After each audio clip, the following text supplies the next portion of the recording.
Yeah, hello. Good morning to the dignitaries and all the participants in this very interesting program on sustainability. And I made a small presentation.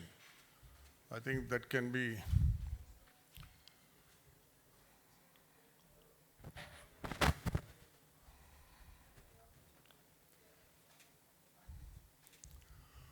I think after this program, all of us will be sustained. I'm sure. Yeah. So, okay. Now, on behalf of Seafood Export Association India, we welcome all the participants to this very excellent program organized by Mr. Tarakan and Mr. Mohamed and everybody here. We welcome you all. Please move to the next slide. Yeah, as you will find that the export performance compared for 21-22 to 2021, you will find that the total exports from India in terms of quantity has gone up by almost 20% during that year. It's about 1.3 million tons in 21-22. And in terms of US dollar in million, it's almost $8 billion in 21-22, 7.759. And the value in rupees is about 57,586 crores. The growth has been very good during that particular year, particularly because it was after 2 COVID years. And we grew by almost 31% in terms of rupees and 30% in US dollar terms. Can you move to the next slide? Yeah. You will find that the composition between culture and capture here, you will find that in quantity terms, 48% is culture and 53% is capture. But in value terms, 70% is culture and about 32% is capture. And yeah, let's go to the next slide, please. Yeah. Okay. The exports during 21-22 had grown by almost 30%, and it touched 7.8 billion, and it was 57,000 crores. Aquaculture shrimp production had gone up to a record level of 800,000 during that year. 40% of export value was shipped to US. And now, during the last year ended March 2023, the exports have marginally increased by 4%. Okay. After having seen those growths, exports we feel are likely to decline during the current year. The reason being both market and production bottlenecks are increasing by the day. There's a lot to worry on this account. Yeah. Next slide, please. Here you will find our exports, how they are spread out between various markets. You will find that in 2022, as I told you, US is almost 43% of the total market of our exports. That is followed by European Union is 15%. China is again 15%, and Southeast Asia, comprising of Vietnam, Thailand, and all those countries, it's about 18%. And then we have, of course, Japan, which used to be quite significant earlier. Its role has a little come down. It's only 6%, and others constituting that much. So, and again, here you will find that mainly because of more of value addition that is being done in our industry, US, Europe are a significant, almost 60% they come to. Then China, overall of fish mostly goes to China and other places. So this is the composition of our markets. Yeah, next slide, please. Now, item-wise, if you look at, the composition of our exports, you'll find that frozen shrimp constitutes 75%, frozen fish 6%, cuttlefish and squid together make up about 8%, and then all the other things. So this is the composition of our item-wise export to, yeah. Next slide, please. Yeah. So if you look at the status of the Indian exports, India's export basket is dominated by shrimps, and maximum focus is on marketing of shrimps with the advances made in shrimp aquaculture, with production having gone up from 70,000 tons in 2010 to 900,000 tons in 2021. You can see that the growth is almost 10 times, 9 to 10 times. Of course, of equal importance is the marketing of the capture fisheries production, both exports and domestic, as this is the lifeline of more than 1 million fishermen along the 8,000-mile coastline. Extreme focus of the export sector is on high-quality value addition with advanced state-of-the-art processing infrastructure. India's processing infrastructure over the last 10 to 12 years has taken a phenomenal upward growth. And we have 400 EU-approved plants in India, which is the highest in the world. And some of them are the best or matching the best in the world. So the processing segment has really taken a very good turn. And the focus, as I told you, is on high value addition and with advanced state of the processing. Yeah, next please. Yeah, next slide. A key element in India's strategy to increase exports and more importantly to increase the fishery sector production, but both capture and culture, is to go full throttle on initiating and implementing sustainability measures in both the segments. Now, this is both short-term and long-term measures. Both are being very much focused upon, and this is the key. It's going to be for a future growth. And I think no effort should be spared to get into that. Extreme emphasis by both the trade and government are the order of the day, as you would have found from the discussions over the last 2 days, what kind of emphasis is being given on sustainability. Primary producers, particularly the primary production level, whether it's the fisherman, whether it's the farmer, and even the hatcheries and others, they are being educated, trained, and being convinced that there is no alternative to sustainability for survival and growth. And it is in this context that international certification and training from organizations like MSC and others, these can play a major role in India implementing the sustainability measures required and also being demanded by major importers across the world. Now, if you really look, when you look at our market distribution, particularly US and Europe and those markets, our producers, our exporters, have really captured the markets because of their quality. If you look at US, the Indian, particularly the aquaculture producers and also the other item producers, they have really made inroads in the market that in US, the biggest supplier of shrimps is India. It had overtaken Thailand, it had overtaken Vietnam, all the countries, and 40% of US demand is met by the Indian producers of shrimps. And our exporters of shrimps and other products also, like fish, like surimi, and these very good value-added products, are really dominating the retail chains in these countries and also the supermarket chains. You will find our brands being there on the shelves of all these supermarkets and all that.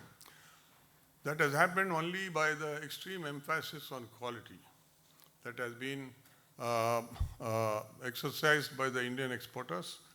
and it has really shown results.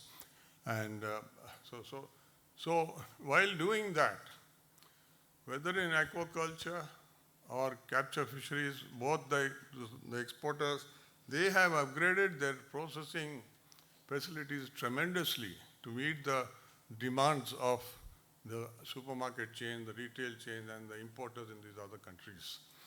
And towards that only, now many of our processing plants are approved by many certified agencies, whether it be BAP, whether it be British Consortium, BCA, or whoever, all those agencies, many other exporters have 5 or 6 certifications with them. So, certainly, sustainability is going to be the key, and all of us are very exercised with that. Next slide, please. The government support for sustainability, well, I don't think it's correct to say that government is not supporting sustainability, as had been expressed, I think, by a few here. Well, I think they have not understood the full role that the government is playing in this. Yes, the support of the government is key to the success of the sustainability measures, no doubt about it. But industry also has been pushing the government. The government has been giving a year, they have been taking action.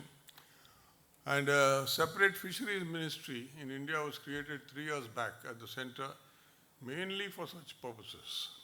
And the ministry is very active on implementing these measures.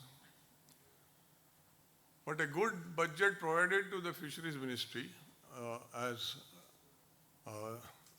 Mr. Balaji, Joint Secretary, had just mentioned, more than 20,000 crores has been provided in 2 years, 3 years back. And last year also 6,000 crores was provided again for the sector. So I don't think there's really a dearth of fund, but how that is being used, yes, that has to be examined. It should be wisely used. As Dr. Balaji was mentioning, there's quite an unused portion for what is being earmarked for sustainability and other purposes. I think we have to get up to it and demand from the government what has to be done. And additionally, implementation should be quite focused and monitored. It should not be lackadaisical as pointed out by others. It's a fact, particularly because the situation in India is there is a federal structure. So the central government depends on implementation to a great extent on the state governments. And here I would say that some of the state governments like Kerala is pretty active. Maybe Tamil Nadu also may be active, but generally the other governments could definitely play a bigger role in trying to implement the measures that have been, the policies that have been brought in by the central government on fisheries. There is a good fisheries fishing policy, but the implementation in some of the states is very backward still. I should say that that is what is slowing down these measures. These are things which have to be tied up. I don't know how the central government is going to tie up with the various state governments, with the political structure that is there. So that is going to be a key, and we from the trade have to see how we push that in the various governments. So that is going to be a key. This is a worry. Yeah, next slide. Now, what can MSc and other certification agencies do to help the Indian exporters? I think yesterday Michael explained very beautifully about the role of MSc and these other agencies in his talk in the morning. We have a lot to pick up from there, but we would really appeal to you all that you are looking at it, but I think it has to be looked at more seriously, so that different areas on the India's vast coastline of 8,000 miles, I think you have to, those have to be studied and those areas which are satisfying the sustainability measures prescribed should be certified. Maybe area by area you can go. Now, there is a cost to it. The industry and the government is prepared to bear the cost to it. But that is something which has to be done very, very fast. I think Mr. Tarakan was explaining yesterday the very urgent requirement for these. I think today's program, should at least act as a kind of push for these things. We must really push hard on this. Such certification, of course, should cover sustainable fishing of various species or a group of species. As Arjun was mentioning yesterday, our fishing here, it is not a single species targeted fishing. It's not possible in our waters. So when we address this sustainability, it has to be for those group of fishes. It has to, otherwise the purpose may not be really served. You'll have to see how this can be brought together. So that's why certification will cover sustainable fishing of various species or a group of species. Also for culture fisheries, such certification would be required. It's very important there too. And again, this could be area-wise, farm-wise, exporter-wise. These are things that need to be examined. And so I would request all of us in this gathering here should address ourselves to this particular issue and try to speed up the whole thing. And that is what is really going to, so maybe this kind of programs will have to be had frequently to have a review of things. And that I would request Mr. Abe Tarakan to have frequent focus on this, frequent follow-ups on this, so that we achieve what we have to. And I would only end it up by saying, all these measures, you all will see that India will very soon become the leading fishery nation in the world. Thank you. Thank you. Thank you, sir. Is there anybody who wants a quick question to him? Yeah, you please don't go.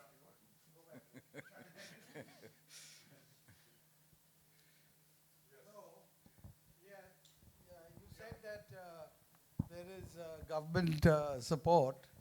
Actually, it is on a very, very macro level, you know. You know, when we have to go for the certification, we have to fulfill certain specific tasks, you know, like with the fishermen doing fishing, all this. All this requires certain funds. So, that's the practicality faced by all the other FIPs. Now, my fear is that if we went to the fisheries ministry and asked for funding like this, I think they would say, no, if there is any direct link to the fishermen, we'll give it there. You know, so that will not really serve. So we have to, if there's such FIPs being taken, then they should fund those FIPs. You know, as per a proposal given. Because I think all their funding is direct towards fishermen and this and that, right? And the main thing I think MSc should take away from this whole session, and which I think Dr. Balaji also pointed out, is that, and which Arjun has been harping whole of yesterday, that they cannot apply the current MSc form standard, multi-gear, multi-species. So and this is again what Dr. Balaji also pointed out. Our fishing, you know, fleets are small and, you know, it's completely different. So I think they will have to, so is even in case of Indonesia, probably it's the same. So I think they definitely have to go back and relook at this, because I think they cannot, they're saying that they're open to this conversation, but I think it just cannot remain a conversation. Michael, this is a very important part of our talk. Michael, this is a very important part of our talk. What we are asking MSc to do. Maybe the whether you can make them sensible for India. Because as we have our fishing, it is of various species. So that's what I think Duncan has been telling. Of course, government funding and all that, this is something we'll work out on the funding and all that. But this is something which we are looking from MSc and other agencies. Yeah, this is quite a critical aspect for us because we want to quicken the certification process without cutting any kind of thing. But you'll have to look at it in a different way, perhaps for India. Yeah. Thank you. We've actually had some internal discussions since yesterday as well, and it's clearly a priority here. I guess the challenge from the MSC's perspective is that we set up to try and recognize good practice. So where there isn't that recognition of what good practice looks like externally, it becomes something that we then need to try and take a lead on, whether it's doing the scientific studies ourselves or whatever it is. We don't dictate to management authorities how they should manage. What we do is we assess whether or not the management that's in place is achieving the desired outcomes. And I think what's clear is that the desired outcomes are not necessarily being achieved, so it gets left to us to try and determine what those measures could and should look like. We have internal processes on how we develop the standard and how we develop additions or addendums to the standard as well. So what we can do from here is to take back the information that we're hearing today. There will probably be further dialogue needed between India, the Indian export industry and ourselves. But it's clearly it's a priority, we can tell that. And I'm not going to be able to say today that we have the answers to that, but we had to listen, as I said yesterday, and take that back and discuss internally. Sure, yeah. I think Thank you. Thank you, yeah. Elias. The next talk is by myself, so I'll make it very brief.